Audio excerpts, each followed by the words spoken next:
Welcome to the channel. I'm Ricky Myers, and this is the golden age of hard rock, where I'm bringing hard rock goodness to your dirty little ear holes. Cheers. Good morning. Got my cup of joe. Hopefully you have yours also. It's another cold ass day in the nation's capital, Washington, D.C., but got my hot coffee, and it's been another minute since I uploaded a video, and my wife is out running errands, so I got a couple of hours here at the house by myself and thought, hey, what better time to upload a video? So I happened to be listening to this morning, and this is FOGHAT Stone Blue, and there's a good chance maybe you are not familiar with this. This is the back of this thing, because the statistics would show that perhaps you are not aware of this particular album. When you open up the CD insert, whoops, you get more of that graphic. And when I was stone blue, rock and roll sure helped me through. Anyway, there's a good chance you're not familiar with this. And to me, this is my favorite FOGHAT album. So let's address the elephant in the room, because most people would go right to it and say, no, FOGHAT Live is the best. And I will agree that it's between FOGHAT Live and Stone Blue. Maybe it's personal preference that I choose this studio album as my all-time favorite. But let me tell you a little bit about this thing, okay? It came out in May of 1978. And one of the reasons why I'm like, why do I like this one so much? Because to me, Stone Blue is the hardest sounding album that FOGHAT put out. Yes, the live one, it's a classic, but I will say that nothing, when it comes to their solo or their studio albums, nothing prior to this sounds like this, and nothing after this sounds like this. I'll be honest, not to offend anyone who likes the stuff that came after this, but I rarely listen to that stuff. I do like the song Third Time Lucky off of Boogie Motel, I think it is.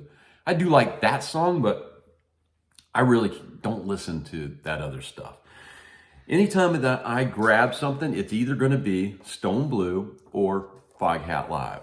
Sometimes I'll put on Fool for the City. That's a great album also. Anyway, so trying to figure out, why do I like this one so much? I did a little research. This one was produced, the only FOGHAT album to be produced by Eddie Kramer. You know Eddie Kramer, Led Zeppelin, Jimi Hendrix, Ace Frehley's favorite producer. So I think that probably is the reason why I like this one so much, because he changed the guitars, the sound, the drums, the bass, everything is perfect on this thing, to me anyway. So I just want to say that. So who was FOGHAT at this time? Because it sure as heck isn't the FOGHAT that you'll see at a county fair right now. FOGHAT was Lonesome Dave Peverett on vocals and guitar, Rod Price on lead guitar, slide guitar. And this album, especially if you want a tutorial on slide guitar, put on the song It Hurts Me To and listen to that. Tell me of anyone who plays better slide guitar than that.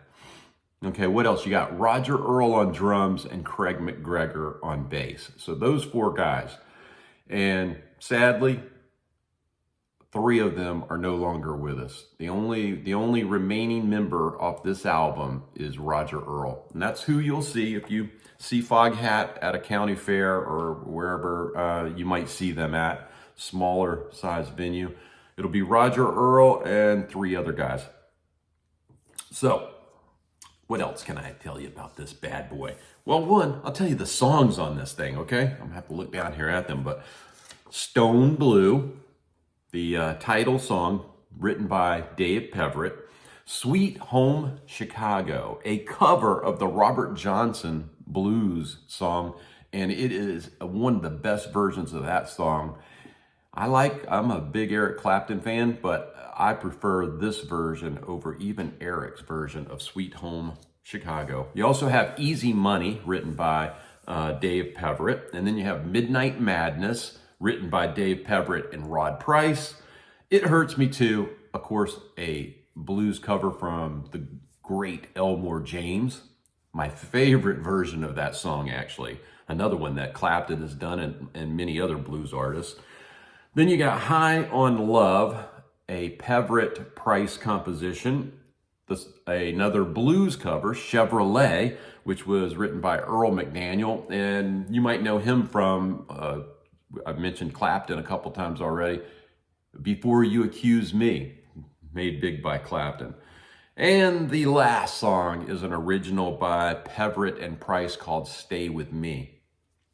There's only 8 songs on this thing, man. 4 on each side and of the album. And picking a favorite, I love every one of these songs.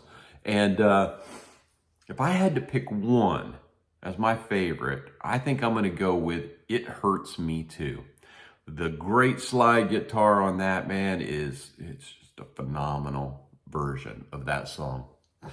So, how did this album do? And this is the reason why I'm thinking a lot of people don't know about this album. It did make it to number 25 in the US, number 21 in Canada, number 82 in Australia, and it did not chart anywhere else on the planet Earth. Crazy. This baby, from the time it was released to now, has only sold 500,000 copies. This is one of them.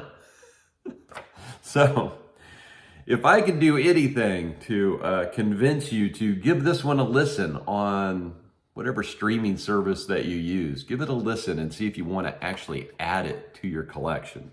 Because for me, it's always been one of those, like macaroni is a comfort food. You just throw it in whenever. This has always been one of my comfort albums that I just throw in and never get tired of listening to. Anyway, I hope I've imparted a few things about Foghat's Stone Blue that maybe you didn't know, and maybe I inspired somebody to give it a listen. Until next time, keep rocking.